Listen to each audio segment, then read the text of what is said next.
Hey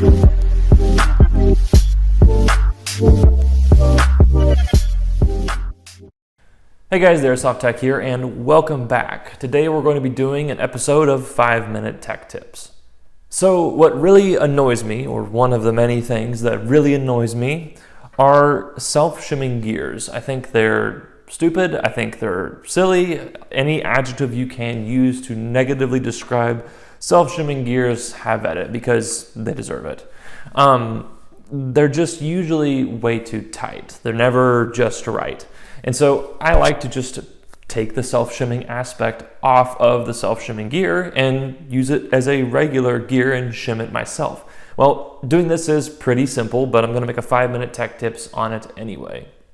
All right, so what are self-shimming gears? Self-shimming gears are simply airsoft gears that have springs on the tops of them to kind of auto-adjust, is the idea, their tension in the gearbox shell. Now, it sounds like it works great on paper, but the real problem with it is that they're typically way too tight.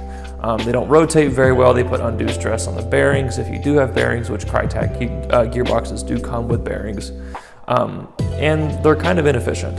So I like to just take off the self-shimming aspect of these gears and just shim them myself. It's very simple. All you got to do is take a pair of pliers, rip the spring off, and if you're like me, you have absolutely dozens and dozens of spare parts, just tons and tons of spare parts bins, and you can use something like this here to replace the space where the spring was.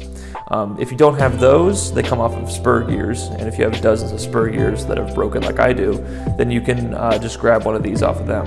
And if you don't have those, then you can use a couple dozen or so shims to create that space or to make up that space on your own.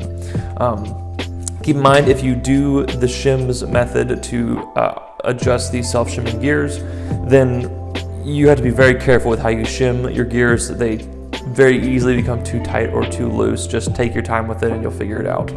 But this is my preferred method. So all you do is take your pliers, rip the spring off, and put that on, or use some shims to make up the space. Once the spring is removed, you simply slide on your spacer and it should work perfectly.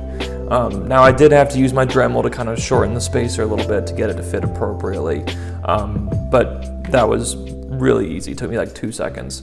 And like I said, alternatively, you can use shims if you so desire. So there you have it.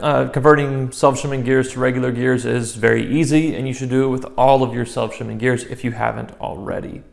But yeah, that's all the time I have today for this 5-minute tech tips video. Thank you very much for watching. If you haven't already, please subscribe to my YouTube channel, like this video, and comment down below. And I will see you guys on the next video of whatever the heck I'm doing next. But until then, stay tuned, techs.